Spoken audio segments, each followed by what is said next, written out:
அஸ்ஸலாமு அலைக்கும் வரஹமத்துல்லாஹி தஆலா வபரகாத்துஹு. சொர்க்கம் ஒரு பார்வை. நாம் எடுத்துக்கொண்ட தலைப்பு சொர்க்கம் ஒரு பார்வை, சொர்க்கம் ஒரு ஆய்வு. இன்னல்ஹம்துலில்லாஹி வ நஹ்மதுஹு வ நஸ்தஈனுஹு வ நஸ்தக்ஃபிருஹு வ நுமினு பிஹி வ நத்தவக்கலு அலைஹி வ நஊது பில்லாஹி மின் ஷுரூரி அன்ஃபுஸினா வ மின் ஸய்யிஆத்தி அஅமாலினா மை யஹ்தியல்லாஹு ஃபலா முலில்லஹு வ மை யுலில் ஃபலா ஹாதிய லஹு. அஸ்ஸலாமு அலைக்கும் வரஹமத்துல்லாஹி தஆலா வபரகாத்துஹு. ஜன்னா, சொர்க்கம், ஹெவன் எப்படி இருக்கும்? கீழே ஆறுகள் பாயும் தோட்டங்கள். ஜன்னாத்தின் தஜ்ரிமின் தஹத்திஹல் அன்ஹார்.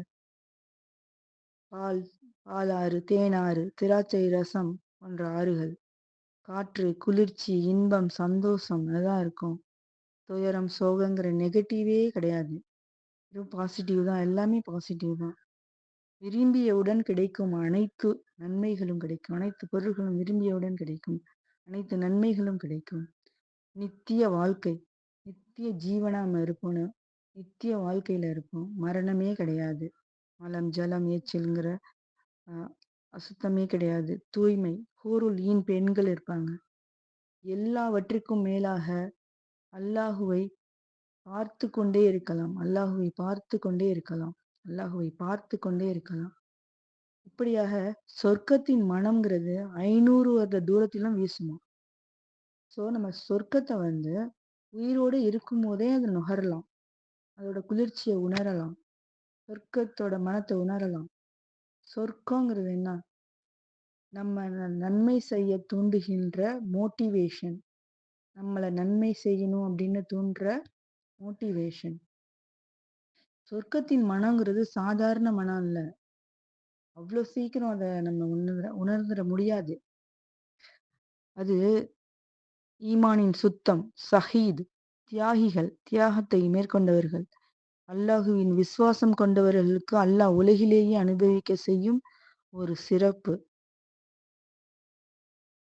சூரா ஆல் இம்ரான்ல 169வது வசனமா சொல்றான் அல்லாஹ், வலா தஹ்சபன்னல்லதீன குதிலு ஃபீ ஸபீலில்லாஹ் அம்வாத்தன் பல் அஹ்யாஉன் இன்த ரப்பிஹிம் யுர்ஜஃபூன். அல்லாஹுவின் வழியில் கொல்லப்பட்டவர்களை நீங்கள் இறந்தவர்கள் என்று நினைக்காதீர்கள். அவர்கள் தங்கள் இறைவனிடத்தில் உயிரோடு இருக்கிறார்கள்.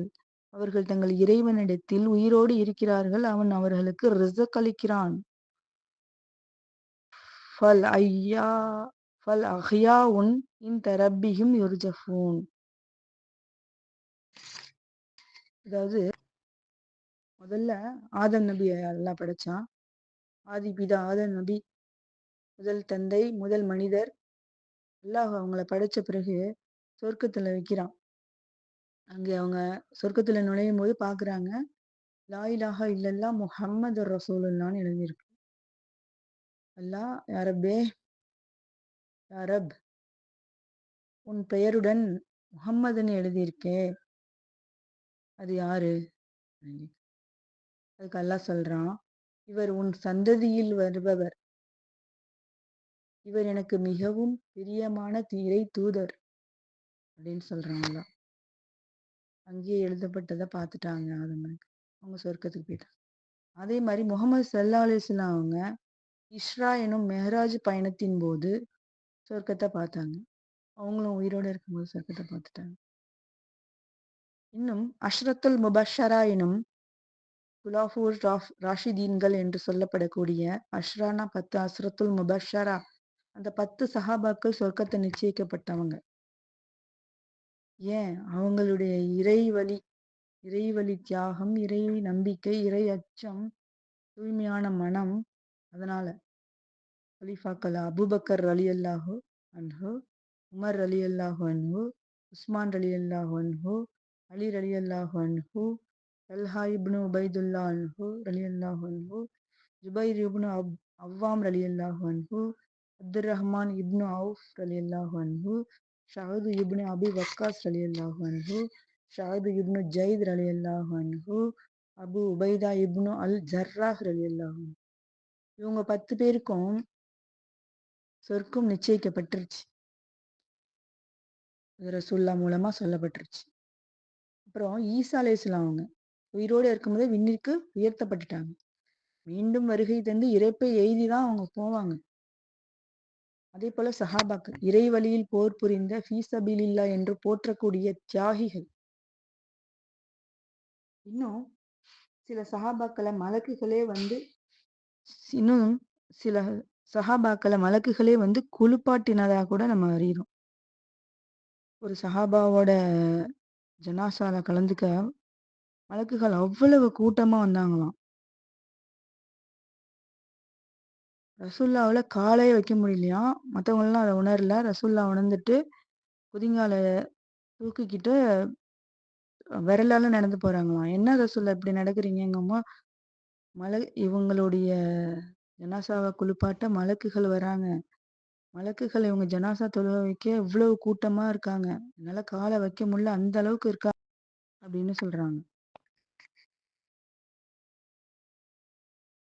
தியாகத்த, ஷஹீத அவங்க விரும்பும்போது, அந்த சொர்க்கத்தோட வாசனையையும், சொர்க்கத்தோட மணத்தையும் உணர்றாங்க. அதோட குளிர்ச்சியும் உணர்றாங்க. இந்த மாரி சொல்லிக்கிட்டே போலாம். ஒரு தடவ ஃபாத்திமா ரலியல்லாஹு அவங்க தன் தந்தை யா ரசூலுல்லாஹ் யா ரசூலுல்லாஹ் சொர்க்கத்துல முதல்ல நுழையக்கூடிய பெண்மணி யாரு? அப்படின்னு கேட்குறாங்க. அவங்களுக்கே புரியுது நம்ம ரசூலுல்லாவுடைய மகள். அதனால நம்மள தான் சொல்லுவாங்க அப்படின்ட்டு. நீதான். நீதான் பாத்திமா நீதான். ஆனா, உனக்கு முன்னாடியே ஒருத்தவங்க நுழைவாங்க. ஒரு விறகு வெட்டியின் மனைவி அப்படிங்கிறாங்க. பாத்திமா ரலியல்லாஹுக்கு ஒரே ஆச்சரியம். என்னடா இது? நம்ம வந்து ரசூலுல்லாவுடைய மகள். நம்மள தானே சொல்லுவாங்க அப்படின்னு. அவங்க யாரு? விறகு வெட்டியோட மகள். விறகு வெட்டியோட மனைவி. உங்கள போய் நான் பார்க்கணும் அப்படின்னு. சரி போய் பார்த்துட்டு வா. அவங்க வீட்டுக்கு போறாங்க. கதவ தட்டுறாங்க. அவங்க வெளிய வராங்க. வெளிய வரல. கதவ தட்டுறாங்க. "நீங்க யாரு?" அப்படின்னு கேட்குறாங்க. அதான் முக்கியம். வெளிய வரல. கதவ தட்டுறாங்க. "நீங்க யாரு?" அப்படின்னு கேட்குறாங்க. "நான் வந்து ஃபாத்திமா வந்திருக்கேன். ரசூலுல்லாவுடைய மகள். என்ன கணவர் வெளியில போயிருக்காரு. அவர் வந்தோனே அவருடைய அனுமதிய கேட்டுட்டு தான் உங்க கதவ தொறப்பேன்." "அப்படியா?" போயிடுறாங்க. மறுநாள் வராங்க. மறுநாள் ஹசன், ஹுசைன் 2 பேரு 2 மகனையும் அழைச்சிட்டு வராங்க. அப்போ கேட்குறாங்க, பர்மிஷன் வாங்கிட்டீங்களா? நான் வரவா உள்ள?" "இல்ல.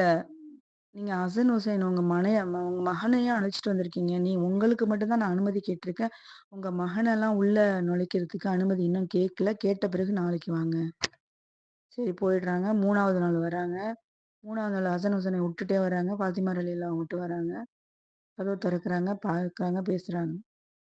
இத எதுக்கு சொல்றாங்கன்னா, ஹதீஸ்ல ஒரு மனிதனுக்கு மனிதன் ஒரு மனிதனுக்கு மனிதன் சஜ்ஜா செய்யணும் அப்படின்னு நான் சொல்லணும்னா, கணவருக்கு மனைவி சஜ்ஜா செய்யணும்னு தான் சொல்லுவேன். அந்த அளவுக்கு மனைவி வந்து கணவருடைய பேச்ச கேட்கணும். கணவர எதிர்த்து பேசக்கூடாது. அப்படியே அவர் தீமை செஞ்சாலும் பொறுமையா எடுத்து சொல்லணும். அது மாதிரி. அதனால தான் ஆசியா ரலியல்லாஹு அவங்கலாம் வந்து ஒரு ஃபிரௌனோட மனைவியா இருந்துட்டு சிறந்த பெண்மணின்னு அல்லாஹ்விடத்துல பேர் எடுத்தாங்க. இப்படியாக சொர்க்கத்துல நுழையறதுக்கு இங்க நம்ம எல்லா வேலையும் செய்யணும். உலகத்திலேயே நம்ம எல்லா வேலையும் செய்யணும். அதுக்காக தான் நம்ம படைக்கவே பட்டிருக்கோம். சொர்க்கத்துல எத்தன வாயில்? 8 வாயில்கள் கொண்டது. இப்போ அந்த 8 வாயில்கள்ல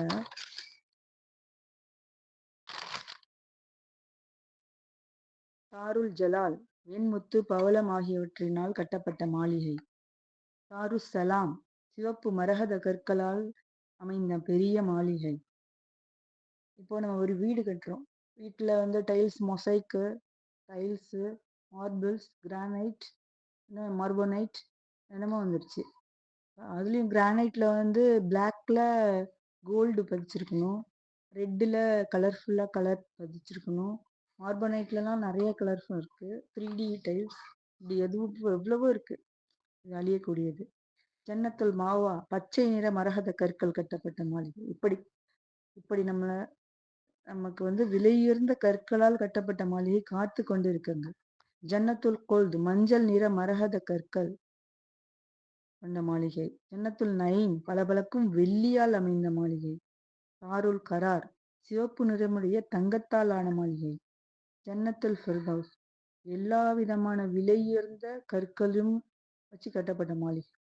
இப்படி அல்லாஹ் நமக்காக எவ்வளவு செஞ்சு வச்சிருக்கான். சுபஹானல்லாஹ், அல்ஹம்துலில்லாஹ், அல்ஹம்துலில்லாஹ். அப்புறம் அர்ஷோட நிழல் நமக்கு கிடைச்சிருது. 7 பேருக்கு அர்ஷோட நிழல் கிடைச்சது. அது நீதமான ஆட்சியாளர். ஆட்சியில நீதமா இருக்கிற உமர் ரலியல்லாஹுடைய ஆட்சியை தான் நம்ம எக்ஸாம்பிளா சொல்லுவோம். அவங்க நீதமான ஆட்சியாளர். அவங்கள மாதிரி அல்லாஹுவின் வணக்கத்தில் வளர்ந்த வாலிபர். வாலிபரா இருக்கும் போதே வணக்கத்துல சிறந்து விளங்கின வாலிபர். யாருடைய உள்ளம் அல்லாஹுவின் பள்ளியே நினைத்துள்ளதோ, நினைத்த வண்ணமே உள்ளதோ அவங்க. நம்ம பிள்ளைகளுக்கு எடுத்து சொல்லிக்கிட்டு தான் இருக்கிறோம். பிள்ளைங்களும் கேக்குதுங்க. இந்த காலத்துல பிள்ளைங்க படிப்பு மட்டும் இல்ல, யூடியூப் அது மாதிரி வந்ததுனால நல்ல விஷயங்களையும் கேக்குறாங்க. நிறைய ஹதீஸ்களையும் கேட்க வாய்ப்பு நிறைய இருக்கு. அல்லாஹ் நிறைய கொடுத்துருக்கான். சொல்லிக்கிட்டு தான் இருக்கோம். அல்லாஹுக்கே விருப்பம் கொண்டு சந்தித்து பிரிந்த ஒருவர். இப்ப நம்ம ஐபிகே குடும்பத்தை எடுத்துக்கிட்டா நம்ம அல்லாஹுக்காக தான் சேர்ந்திருக்கோம். அல்லாஹுக்காகத்தான் சேர்ந்து இந்த கூட்டத்துல இருக்கோம். அதாவது அல்லாஹுக்காக கூட்டத்துல இருக்கோம் அப்படின்னு சொன்னாக்கா அல்லாவை பத்தி தெரிஞ்சுக்கணும், ரசூலை பத்தி தெரிஞ்சுக்கணும், ஹலால் ஹராம்னா என்னன்னு தெரிஞ்சுக்கணும். இதெல்லாம் தெரிஞ்சுக்கிட்டது மட்டும் இல்லாம அதன்படி நடக்கணும். அப்புறம் ரசூல்லானா யாரு, அவங்கள சுத்தி என்ன நடந்துச்சு, எப்படியெல்லாம் இந்த இஸ்லாத்தை ஏகத்துவத்தை எடுத்து வச்சாங்க நபிமார்கள், அதெல்லாம் நம்ம எப்படி கொண்டு வந்திருக்காங்க, எவ்வளவு கஷ்டப்பட்டு கொண்டு வந்திருக்காங்க. மேலும் அல்லாஹ் அல்லாவை நம்பி, ரசூலை நம்பி, குரானை நம்பி இம்மை மறுமை சொர்க்கணர்கள்லாம் எப்படி இருக்கும், அதுக்காக நம்ம என்னென்ன செய்யணும், அதுக்காக தான் நம்ம ஐபிகே கூட்டத்திலேயே இருக்கோம். அதுதான் அல்லாவுக்காக விருப்பம் கொண்டு சேர்றது. வழக்கரம் கொடுப்பது இடக்கரத்துக்கு தெரியாமல் தர்மம் செய்யறவங்க. அதாவது வழக்கரம் கொடுத்துட்டு ஒருத்தவங்களுக்கு தர்மம் செஞ்சுட்டு அதை சொல்லி காமிக்கிறது, அதை பெருமையா நினைச்சுக்கிறது, அத மாதிரி பெருமையா சொல்லி காமிக்கிறது, அதெல்லாம் செய்யக்கூடாது. அதெல்லாம் செய்யாம இருக்கிறவங்களுக்கு அர்ஷோட நிழல் கிடைக்குது. தனிமையில் அல்லாஹுவை நினைவு கூர்பவர். ரசூல்லாவை எடுத்துங்க. ரசூல்லா 70க்கும் மேல பாவ மன்னிப்பு கேட்டிருக்காங்க. இரவுல அவங்க தொழுவாத நேரமே இல்லை. நோன்பு வந்துட்டா இரவுல அவங்க தூங்கவே மாட்டாங்க. தனிமையில அல்லாஹுவை நினைவு கூர்ந்து அதை பத்தி அல்லாஹ் கிட்ட பேசிக்கிட்டு, அல்லாஹ் கிட்ட நன்மையை ஏவிக்கிட்டு, நன்மையை துவா செஞ்சுக்கிட்டே இருப்பாங்க.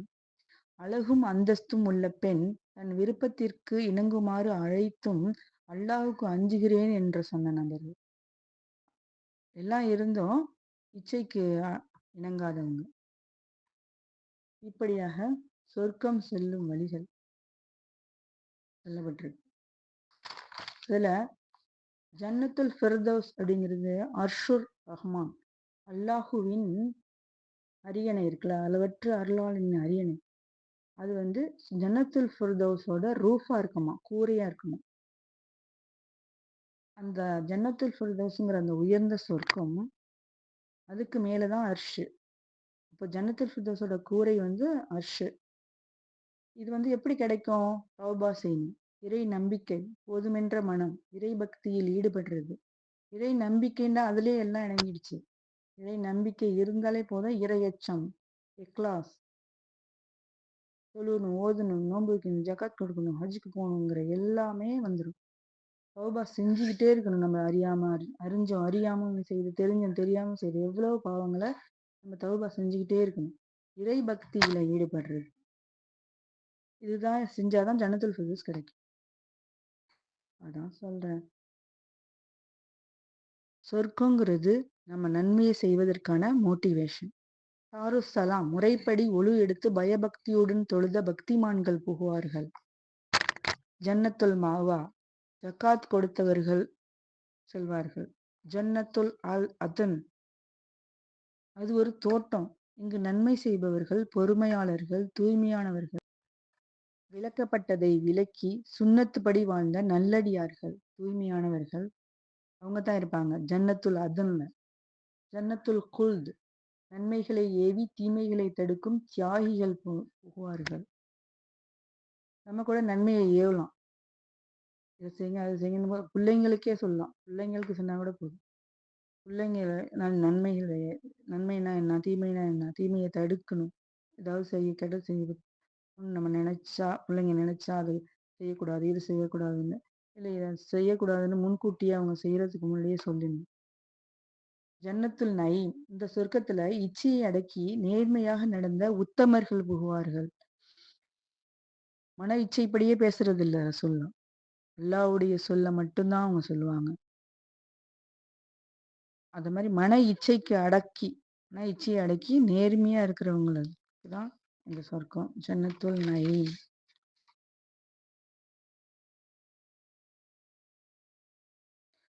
சொர்க்கத்தோட படித்தரங்கள் 100. எந்த இடத்துல வச்சிருக்கேன் பாரு ஒண்ணு, அப்படி சொல்றான் அல்லாஹ். அத மாதிரி 100 படித்தரங்கள் இருக்குமா. அது நம்ம கிட்ட மாடியில ஏறுற மாதிரி ஒரு அடிக்கு ஒரு ஸ்டெப்புக்கு ஒண்ணுன்னு இல்லை.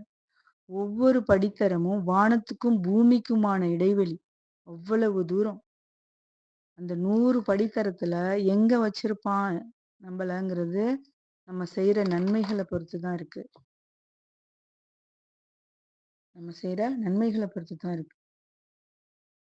அந்நிசால 57வது வசனமா சொல்லப்படுது, இன்னல்லாக யஅமுருக்கும் அன் துஅத்துல் அமானாத்தி இலா அஹ்லிஹா வ இதா ஹகம்தும் பைனன் நாசி அன் தஹக்குமு பில் அத்லி இன்னல்லாஹ நி'ம்மா யஇதுக்கும் பிஹி இன்னல்லாஹ கான ஸமீஉன் பஷீர்.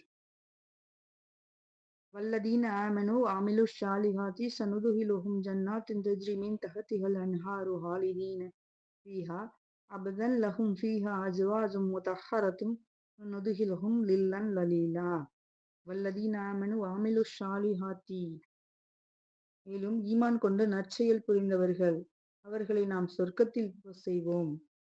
அவற்றின் கீழ் ஆறுகள் ஓடிக்கொண்டிருக்கும். ஜன்னாத்தின் தஜ்ரி மின் தஹ்திஹல் அன்ஹார் காலிதீன ஃபீஹா அபதா, அவற்றில் என்றென்றும் நிரந்தரமாக அவர்கள் இருப்பார்கள். அவர்களுக்கு பரிசுத்தமான மனைவியர்களும் உண்டு. அஜ்வாஜும் முதஹ்ஹரத்துன் வ நுதுகிலுஹும் லில்லன் லலீலா, இன்னும் அவர்களை நீங்காது இருக்கும் நிழலிலும் நாம் புக வைப்போம் அப்படின்னு அல்லாஹ். சுமர் அத்தியாயத்துல 73வது வசனமா, வசீகல்லதீன தகவ் ரப்பஹும் இலல் ஜன்னதி ஜுமரா ஹத்தா இதா ஜாஊஹா ஃபஃபுதிஹத் அப்வாபுஹா ஃபகால லஹும் ஹஸனதுஹா ஸலாமுன் அலைக்கும் திப்தும் ஹாலிதீன். தங்களுடைய ரப்பை அஞ்சி நடந்தார்களே அத்தகையோர் சொர்க்கத்தின் பக்கம் கூட்டம் கூட்டமாக அழைத்து சொல்லப்படுவார்கள். முடிவில் அவர்கள் அங்கு வந்து அதனுடைய வாசல்கள் திறக்கப்படும் போது அதனுடைய காவலாளர்கள் அவர்களை நோக்கி, உங்களின் மீது சலாமும் சாந்தியும் உண்டாவதாக, நீங்கள் மனம் பெற்றீர்கள், எனவே நிரந்தரமானவர்களாக தங்கியிருக்கும் நிலையில் இதில் நுழையுங்கள் என்று கூறுவார்களாம். அல்ஹம்துலில்லாஹ், சுப்ஹானல்லாஹ், எவ்வளவு பெரிய கொடுப்பினை. சலாமுன் அலைக்கும் சலாமுன் அலைக்கும்னு மலக்குகள் நம்மளை அங்க நின்றுட்டு வரவேற்பாங்களாம். சாதாரணமா ஒரு நிகழ்ச்சி, ஒரு சுப நிகழ்ச்சி, விழாக்கள், மனிதர்களை அவங்க வரவேற்கும் பொழுதே நமக்கு கொஞ்சம் சந்தோஷமா இருக்கும் இல்லையா. வாங்க வாங்க அப்படின்னு சொல்லி, அஸ்ஸலாமு அலைக்கும் சொல்லி நம்மளை வரவேற்றா எவ்வளவு சந்தோஷமா இருக்குமோ, அங்க நம்ம மலக்குகள் சொர்க்கத்துல வாசல்ல நின்று சலாமுன் அலைக்கும்னு சொல்லி நம்மளை வரவேற்பாங்களாம். அல்ஹம்துலில்லாஹ். லா இலாஹா இல்லல்லாஹ் முஹம்மதுர் ரசூலுல்லாஹ் என்ற தௌஹீதுங்கிற ஒருமைத்துவம், ஏகத்துவம், அல்லாஹுவின் ஒருமைத்துவமான ஏகத்துவமும், ரிசாலத் முகமது நபி ஸல்லல்லாஹு அலைஹி வஸல்லம் தூதுத்துவம், இவை இரண்டும் தான் சொர்க்கத்தில் நுழைய வேண்டிய முக்கிய சாவி. புரியுதா? அந்த ஏகத்துவமும் தூதுத்துவமும் தான் நம்ம சொர்க்கத்துல நுழைய வேண்டிய முக்கிய சாவியா இருக்கு. ஒரு மனிதன் உலக வாழ்க்கை என்பது தீமையான காரியங்களால தன்னை தடுத்து கொள்ளணும். உலக வாழ்வுல குறைவான வருமானம் இருப்பினும், தவறான வழியில செல்வத்த அடைய முயற்சிக்க கூடாது. இறைவன வணங்கி, அதுல பேராசை கொண்டு பாவ மன்னிப்பும் பெறணும். இறைவன வணங்குறதுல தான் நம்ம பேராசை கொண்டு பாவ மன்னிப்பு பெறணும். அதுதான் வழி அப்படின்னு சொல்லப்பட்டிருக்கு. இங்க அபுல் ஷயீத் ரஹ்மத்துல்லாஹி அவங்க இத குறிப்பிடுறாங்க. சொர்க்கத்துல நுழையிற முதல் அணியினர் பௌர்ணமி இரவில் ஒளி வீசும் சந்திரனைப் போல காட்சியளிப்பார்களாம். விண்ணில நன்கு பிரகாசிக்கும் நட்சத்திரத்தை போன்று தோற்றமளிப்பார். தோற்றமெல்லாம் ஆதம் நபியோட தோற்றம் தான். அந்த தோற்றத்துல தான் நாம எல்லாம் உள்ள நுழைவோம். அதுல 60 முழம் உயரத்துல இருப்போம். அல்லாஹுவிடம் கேட்டால் ஜன்னத்துல் ஃபிர்தௌஸ் எனும் சொர்க்கத்தையே கேளுங்கள்னு ரசூல்லா நமக்கு சொல்லியிருக்காங்க. புகாரில 2789 வருது. அபூ ஹுரைரா அவங்க அறிவிக்கின்றாங்க. வஜன்னத்துல் ஃபிர்தௌஸி நஈமா 2789 புகாரில அல்லாஹுவிடம் கேட்டால் ஜன்னத்துல் ஃபிர்தௌஸ் எனும் சொர்க்கத்தையே கேளுங்கள்னு சொல்றாங்க. இந்த 100 படித்தரங்கள்ல உயர்வான படித்தரங்கள் நம்மளுக்கு அல்லாஹ் கொடுக்கணும்னு அல்லாஹ் இடத்துல ஆதரவு வச்சு ஜன்னத்துல் ஃபிர்தௌஸ் எனும் சொர்க்கத்தை கிடைக்க அனைவருக்கும் அல்லாஹ் வாய்ப்பு செய்ய வேண்டும் என்று ஆதரவு வச்சு இந்த உரையை முடிக்கிறேன். சுபஹானக்கல்லாஹும்ம வ பிஹம்திக அஷ்ஹது அன் லா இலாஹா இல்லா அன்த அஸ்தக்ஃபிருக வ அதூபு இலைக வ ஆஹிரு தவானா வல்ஹம்துலில்லாஹி ரப்பில் ஆலமீன்.